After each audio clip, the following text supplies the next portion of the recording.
Hi, folks. Welcome back to Ken Michaels Radio. Thanks to all of you who have joined me here on my channel. And as you know, I interview people in the Beatle world, musicians, podcasters, authors, you name it.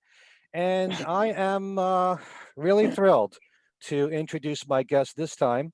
For nearly half a century, he has been part of one of the greatest bands in rock history, being the drummer for Yes. And here we're going to be talking about his involvement in the early part of his career before Yes, when he played on George Harrison's All Things Must Pass album. And also prior to that, he worked with John. He was on the Instant Karma Signal and also was part of the Lyceum Ballroom concert that took place the end of 1969 for Christmas.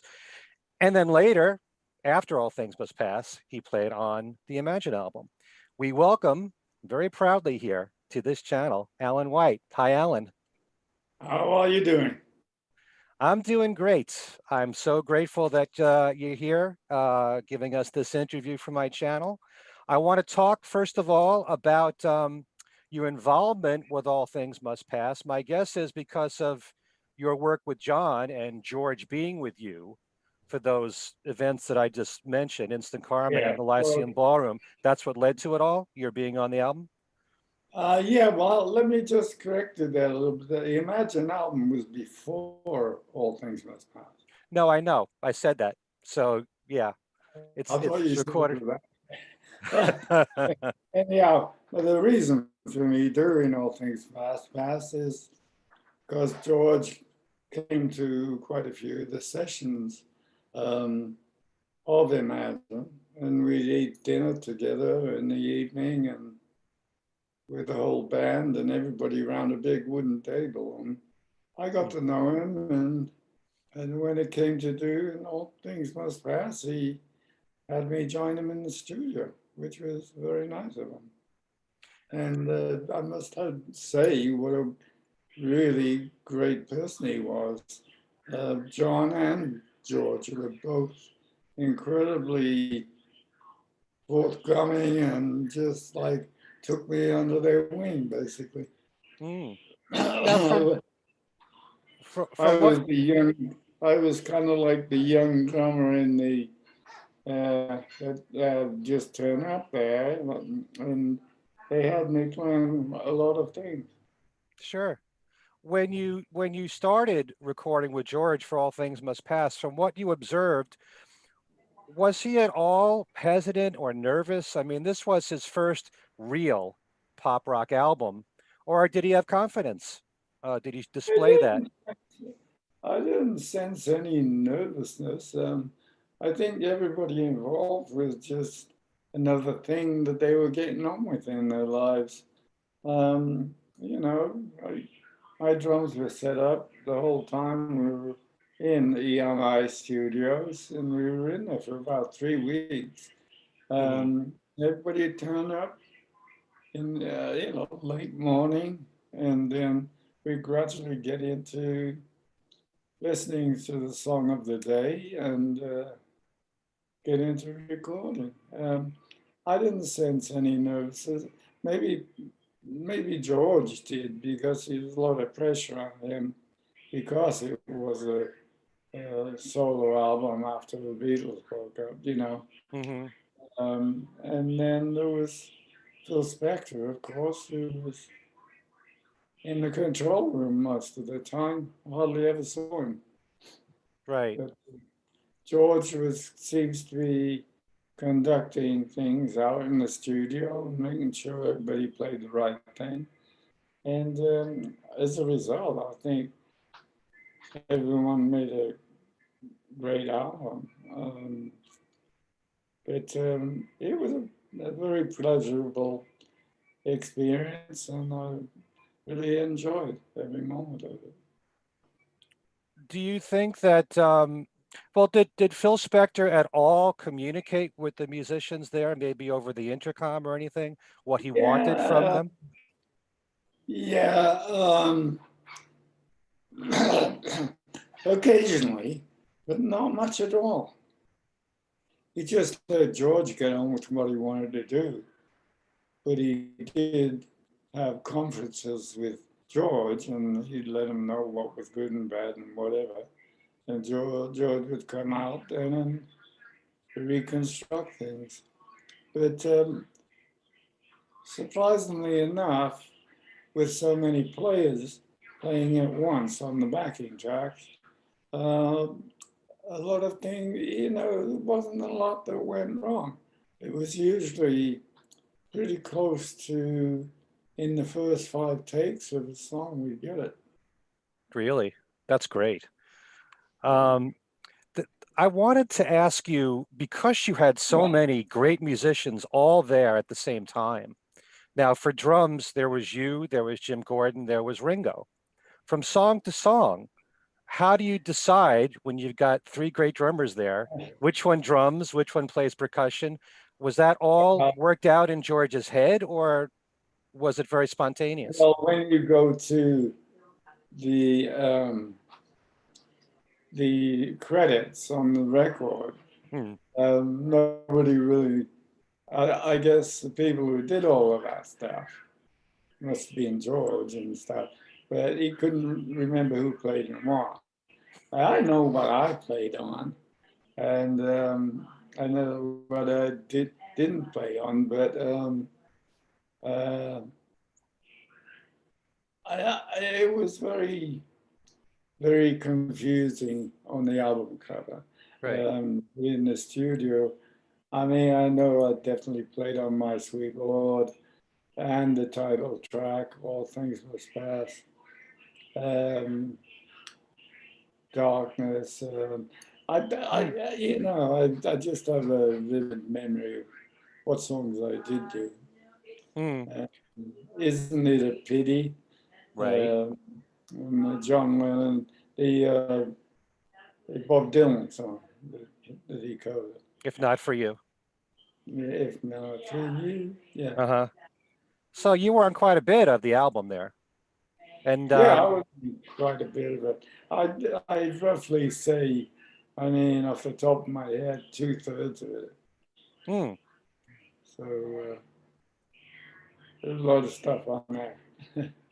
Right.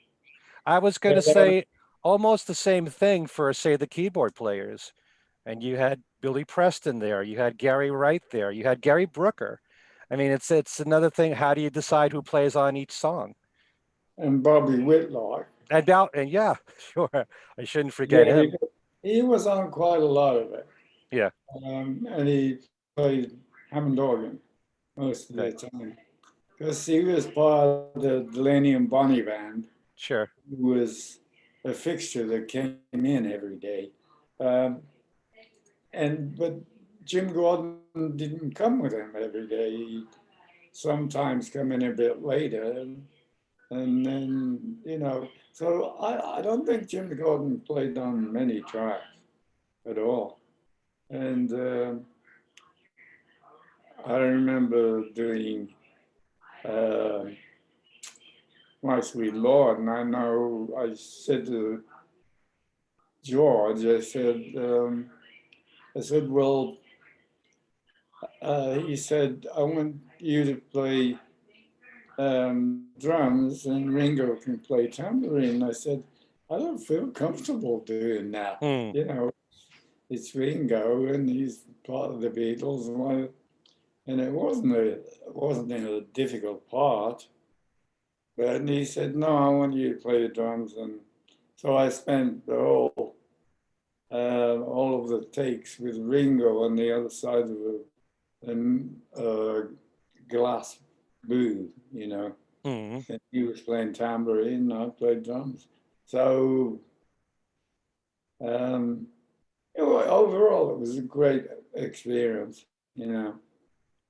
For so many years, I've read that it was Ringo that was the drummer on My Sweet Lord. So this is a surprise to me. I know you also told Shelley Germeau in an interview about this. Thank you, Shelley, by the way, who helped to arrange this interview. But there was no notes or documentation at all during these sessions of who played on what? None at all. It was just being all done from memory, of which, all obviously they couldn't remember everything when it came to doing the credits, but I just have a vivid recollection of what I did, Hmm. and and but it was great meeting, like Eric Clapton, and he was there every day, and it was like a regular band that turn up and just record everything. Right. So most of the most of those songs on All Things Must Pass was a group of musicians that played together on a daily basis. Hmm. Did George give you any direction for what he wanted from your drum part, or did he just let you play whatever you wanted? Too much. I mean, yeah, he did. He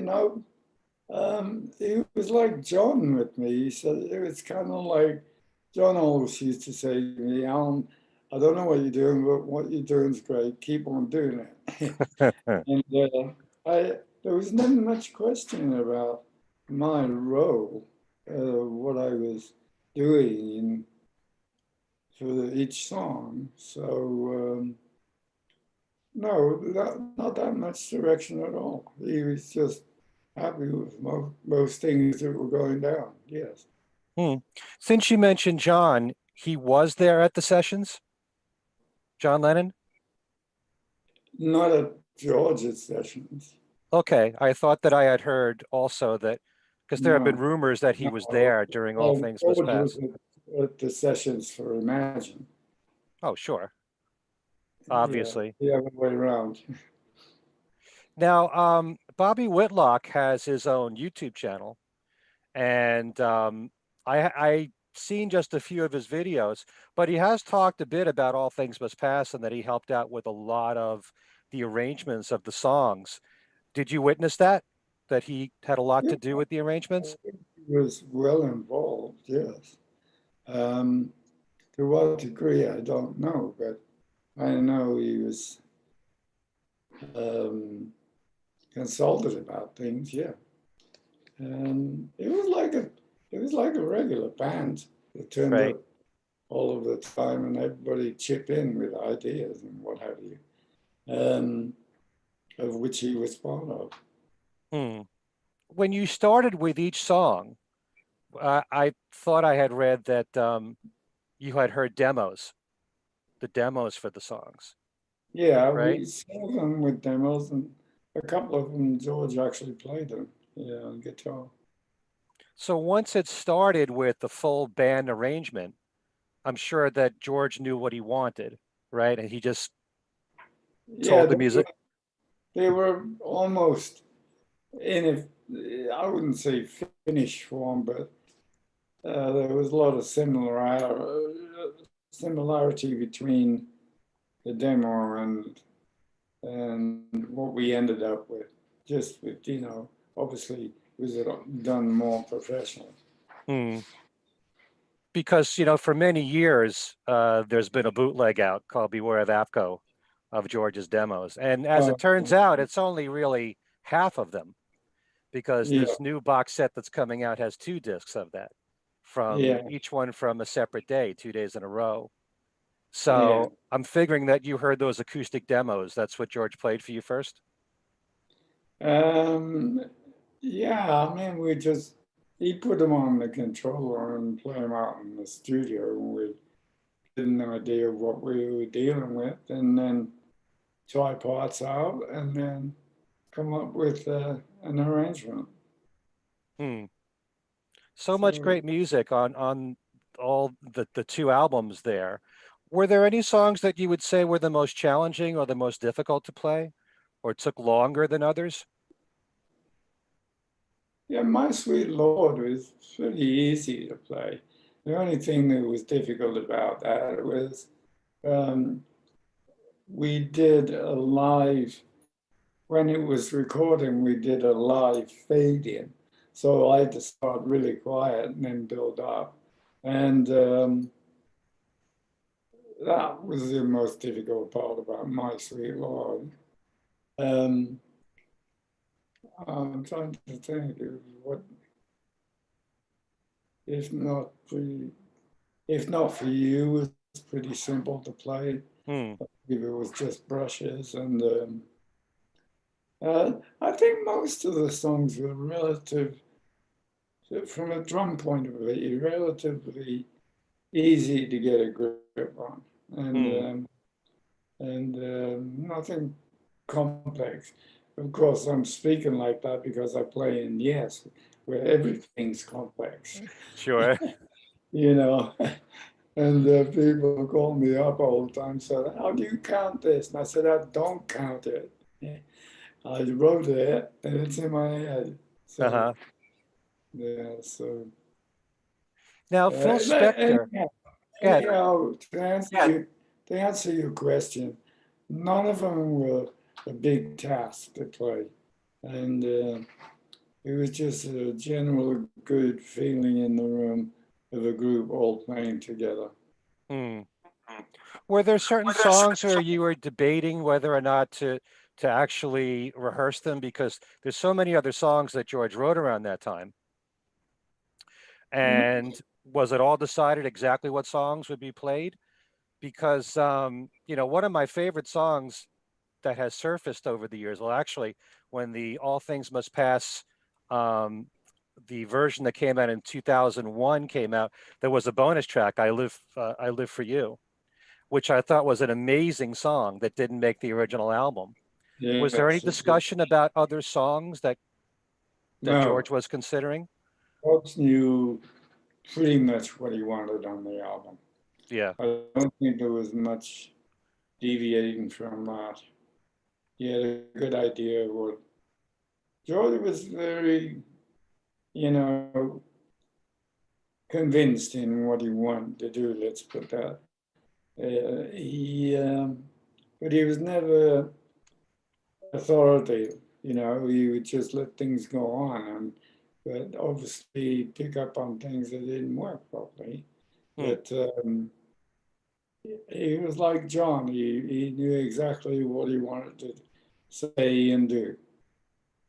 And I only remember a couple of times going into the control room after recording something with everybody, basically. We all sat around and went, "Oh, that's pretty good. That's Hmm. the tape. We should keep it." But only on a few songs. The rest of them, it was kind of, "Oh, well, we were convinced that that was the one anyway, without a listen back." It's You kind of interesting. There's an interview that I read recently that Anthony DeCurtis put up on Facebook that he did an interview. It was around the year of 2000 with Phil Spector. And Phil was talking about the differences between producing John and producing George. And what Phil had said at that time was that John kind of knew what he wanted and he went for the feel, he went for the vibe, and usually everything was done very quickly. But George, on the other hand, was more insecure. He wanted to do take after take after take of certain songs. know, And, you know, he also said words to the effect that the reason why he had so many musicians on his album was because of his insecurity, to be surrounded by as much talent. This is yeah, what he's saying. I'm not saying I agree with it. I'm just saying I, what was in this interview. yeah, I couldn't write into that, and you know, um, I never got a sense of insecurity from George, but he was, you could tell he was pondering on certain things over and over, and so I guess you can look at it that way. Hmm. Um, just being a little bit nervous and making sure he got everything right. But I think he achieved a great album in the end, and I was Oh. proud to be part of it. Hey, All Things Must Pass is a masterpiece, and I don't think anybody would debate that.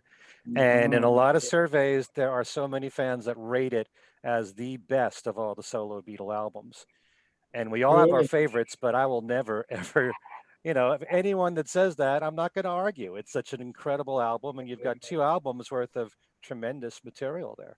Yeah, absolutely. I agree with them, but it's very hard for me to say that after playing on Imagine, because I played on uh, every song on Imagine, and except Jealous Sky, Jim Keltner played on that, and I played vibraphone on that song in the bathroom. That must be an experience. Yeah, which was only about 6 by 6. And I had a vibraphone, and it kept the door open 6 inches, and that's how I could see John at the piano, and I could see everybody in the room through this 6 inch gap. Right. And they did that for the reverb in the bathroom. Hmm. Uh, Interesting. When Phil Spector left the sessions because he worked like midway, he quit working on the album. Was there a different vibe in the studio then, or was anything different about the Real. sessions?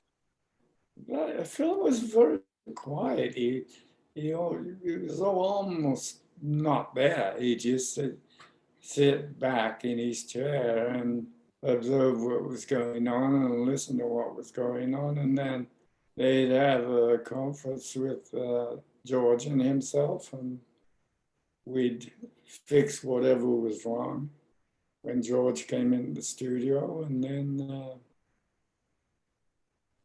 he didn't really miss him because we never really saw him in the studio that much. Hmm. He was in the control room most of the time. Right. Yeah. Did you because over the years we've heard that Peter Frampton showed up during the sessions Yeah. and Phil Collins. And what they say about Phil is that he played congas on The Art of Dying, but it wasn't used in the final mix. Peter Frampton, Yeah. I uh, never actually saw Phil no? in the studio, and I never saw Peter. Hmm, I think most of the stuff that they did was overdubbed because there was a group that turned up every day that did most of the backing tracks, and then um, we'd go home and they'd do overdubs and stuff later, obviously. But we'd all gone, but I left my drums in there for the whole 3 week. right. So all the overdubbing that was done, especially I'm thinking more along the lines of the orchestration that was used for something like Isn't It a Pity or brass, So, like like for which Isn't It one? a Pity? There's orchestration that was done on a song like that John Barham did. And Uh, I didn't quite get the question. Sorry. yeah, I'm saying that all of the overdubbing that must have been done later, like there was orchestration used on certain songs on the album, and the brass on something like What Is Life. You never witnessed any of that. That was all done afterwards. Yeah, no, the brass played in the studio. Oh, really? Okay. Jim Price and Bobby Keys, and they were the amongst the band. The band all played together. Okay. And obviously, we were all in isolated booths and stuff like that, but it was all done together, and you could hear all of that coming down the earphones when you recorded. A full big band. Mm. Boy, I wish I could have been there for that. Uh, Yeah, it was. I loved it. It was exciting to be there every day doing it. mm. Do you have any idea why two versions was recorded of Isn't It a Pity? Two virgins Two versions of the same song. or There were two two versions? versions, not the album Two Virgins. That's an entirely I different know. story. Well, I was going to say, what's that got to do with it? Uh, no, I don't know. I really don't know why there was two versions. Um, one of the songs I know, I remember. What was the name of that? Isn't it a pity? Isn't it? Yeah. There was a Um, more stripped down version that was version two. yes. I know I think I played brushes on one, and I played with regular drumsticks on part of the other one. It's very hard to recall that situation though. Hmm. Now, after you recorded this album, did you stay in touch with George through the years? Yes, George was a very underrated musician in the Beatles, I think. He had a lot of great chord progressions and he did some good soloing work. And then, you know, obviously with Eric there, he did quite a bit of the soloing. Um, I remember the song Wah Wah. It Uh-huh. sticks out to me because that was a very powerful driving song. And I remember when we did that. And and George said, well, this song's going to be called Wah Wah. Oh, I thought to myself, oh, guess what the lead instrument's going to be? It was just, uh, of which Eric was a master of. Hmm. Yeah. Uh, So, from what you were saying before, for the main two albums, most of the drumming was done by you and Ringo, because you said you didn't see Jim Gordon that much. I think Jim played on a couple of things, and I don't know how much Ringo actually played on the drums. Um, I just know what tracks I performed on. So, you know, Hmm. my sweet Lord, all things must pass. And I go through all the titles. I could pick them out of which ones I did, but I know generally it was about 2/3 of the album. Oh, okay. Were you ever consulted for anything for this new box set coming out? Were you interviewed? Uh, Did I didn't. I think Bobby Whitlock got upset because he didn't do any interviews or something, didn't he? hmm. I I'm know. hearing that, he did a few videos on his channel, and then I heard that they were removed from his Oh, channel, and so there's a big controversy surrounding that. uh, And I so I didn't. wasn't sure if any of the musicians that were involved that are still with us have been approached with interviews at all. Yeah. And it'd be a shame if they weren't. In addition Well, to those that have passed away, there should be some quotes from I those know. people too, I Well, would hope. I never got approached for any interviews with the 50-year release, right? Hmm. And no, but that didn't upset me. I mean, it's the way Apple does things and George's estate, I guess.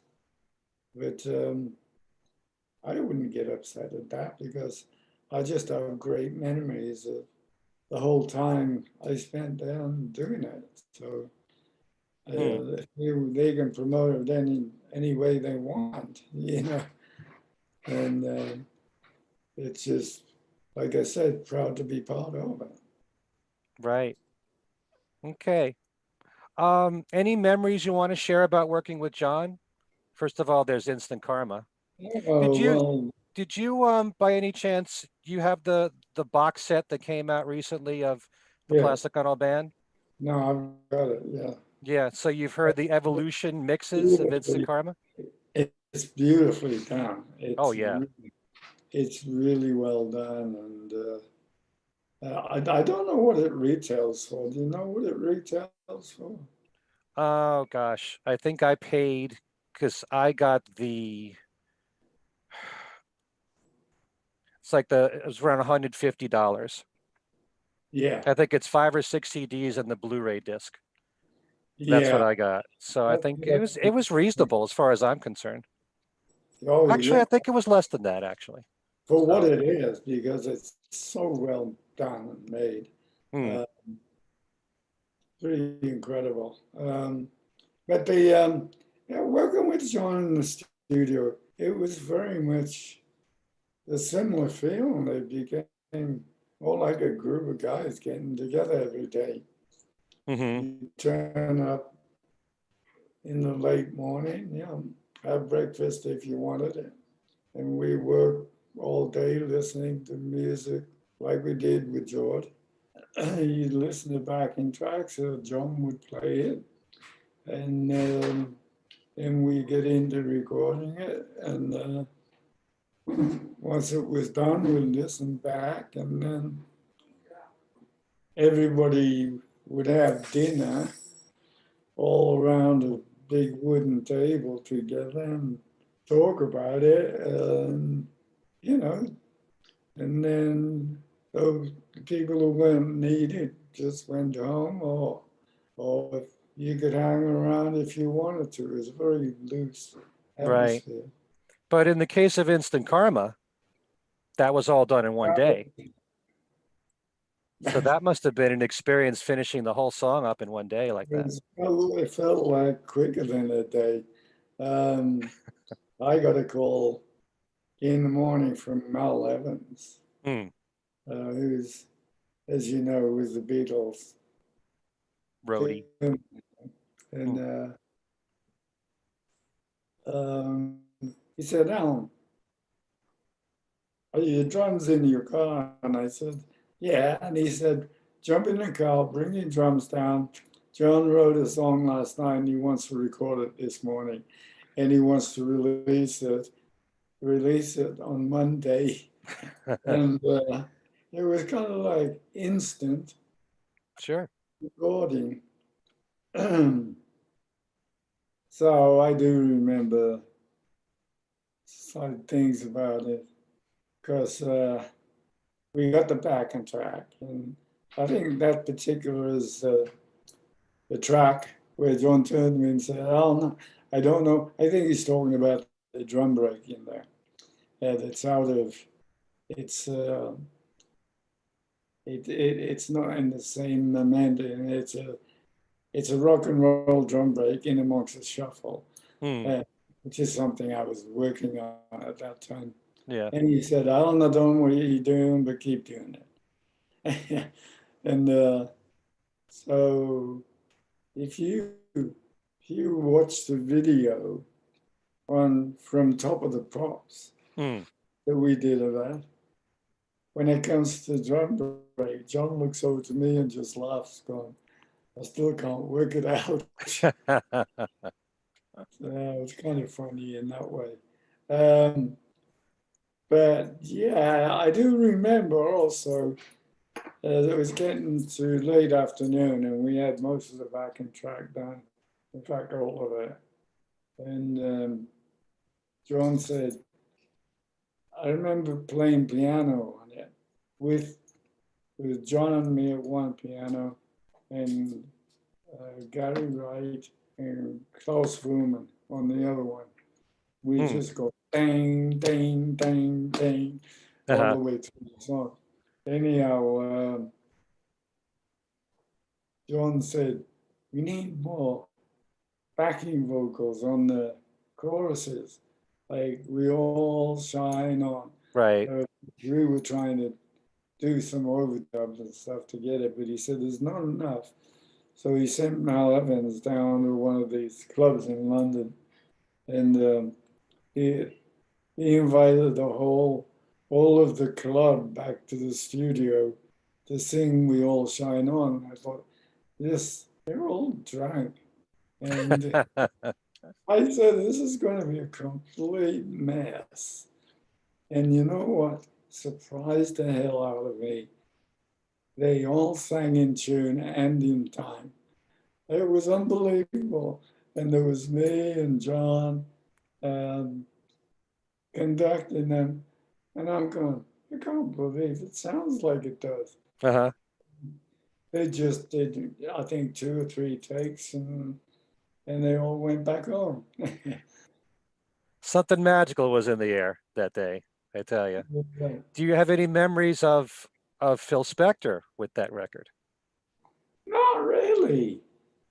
It's the same again. Phil was in the control room most of the time. And never said much at all. He did come over the intercom a few times, but very little really. And then John would go in and have a conference with him, and then listen to what was going on and come out and say, "All right, lads, let's do it again. It sounds great."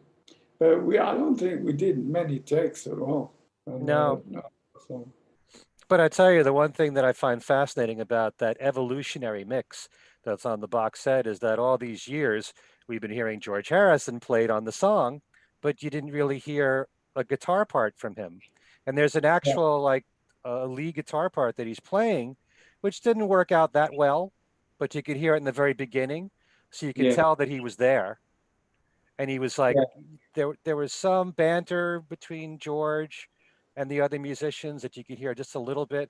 So at least you get the feeling that, in the atmosphere that George was part of that session, you know? yeah. I believe he was there, but it was that was those sessions are very, very easy to remember. I mean, I remember certain things, but actually recording it was done so quickly, kind of surprised me. Hmm.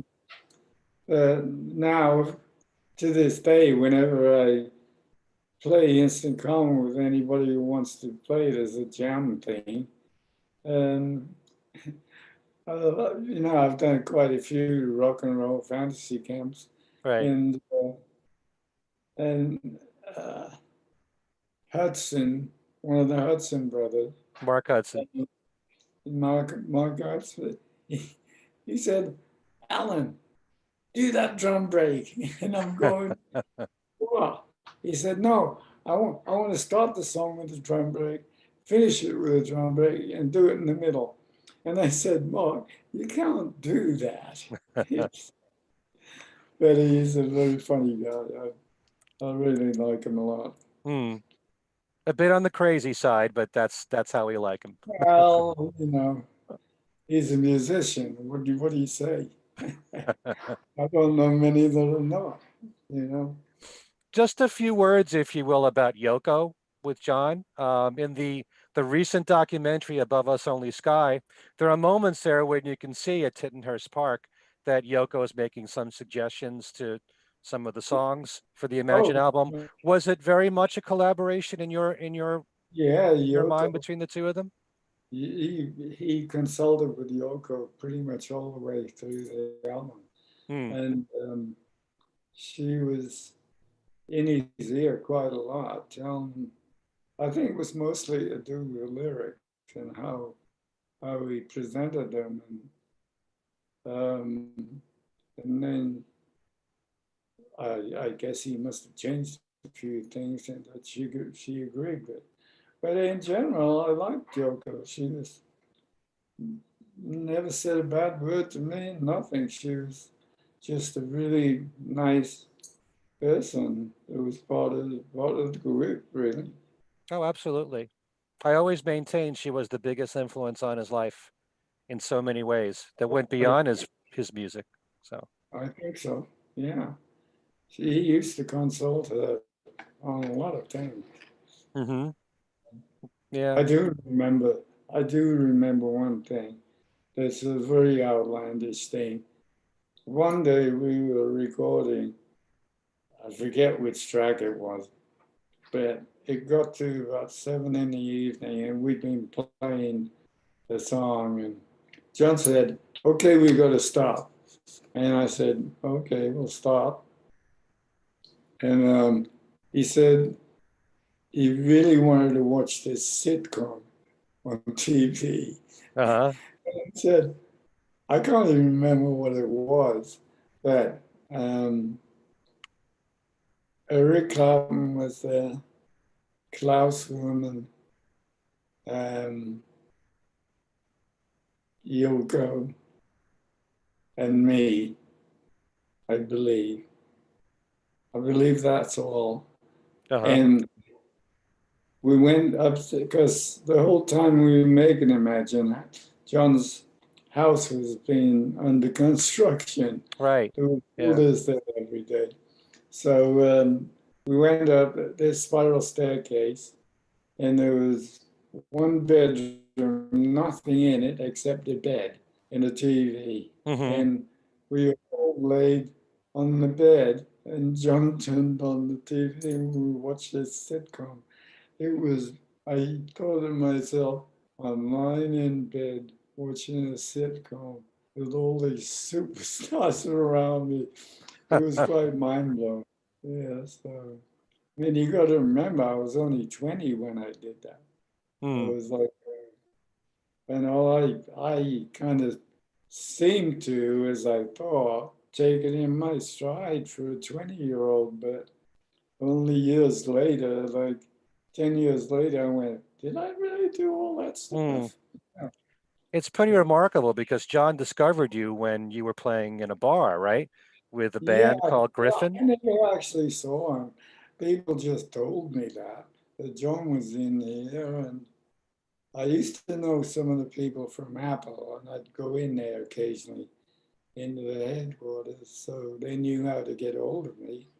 Hmm. And yeah, that's when John called me and said, "Seems like you'd be good to play on this, you know." Yeah.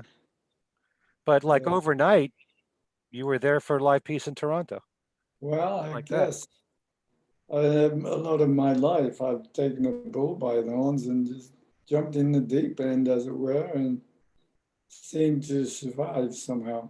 Hmm. And joining Yes was the same. I Yeah. had 3 days to learn the repertoire, and then they said, "Oh, by the way, we're doing a gig on Monday," and I went, "What?" So, and I had to learn Close to the Edge and all of these pretty complex songs.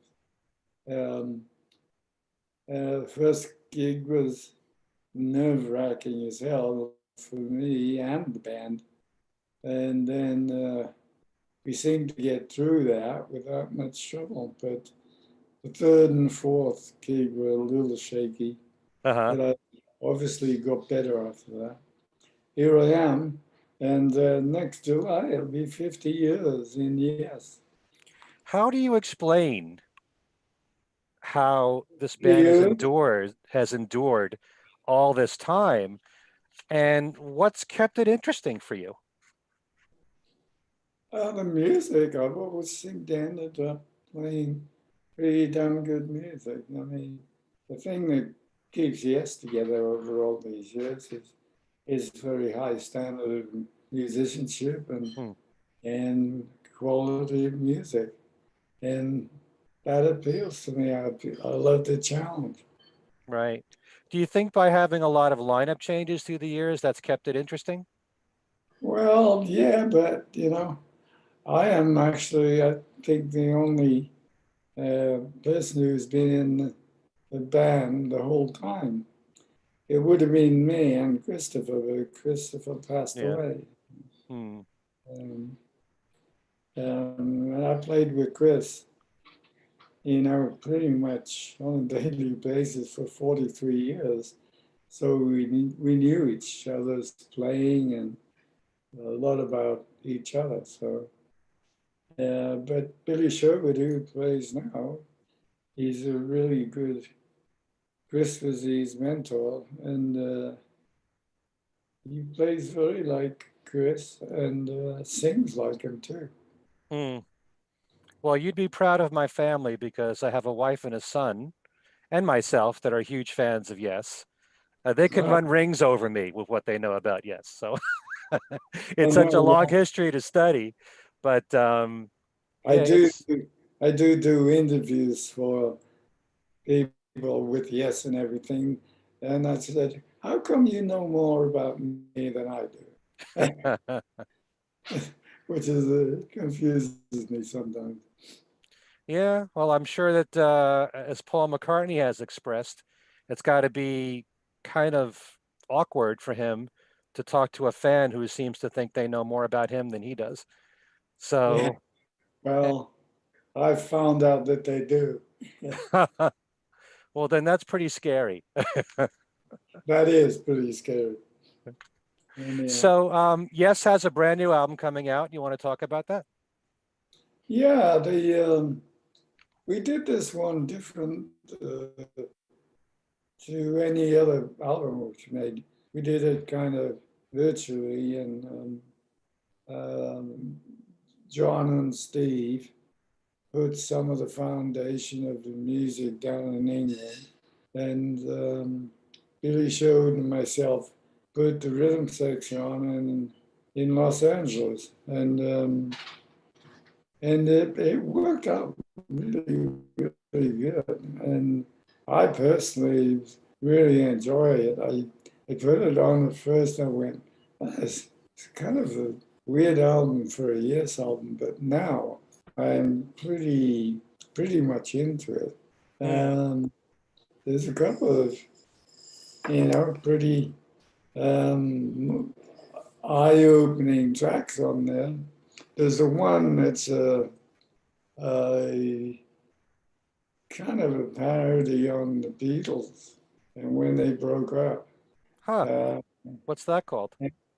yeah, and it's called Magical Mystery Tour.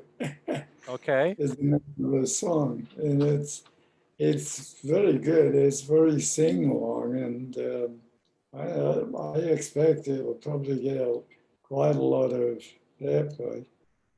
Well, But you're mentioning it means it's automatically going into my radio show on the Beatles. yeah, but the first track that's coming out with a video, it's called The Ice Pitch, Hmm. and it's really a great track. I really like it.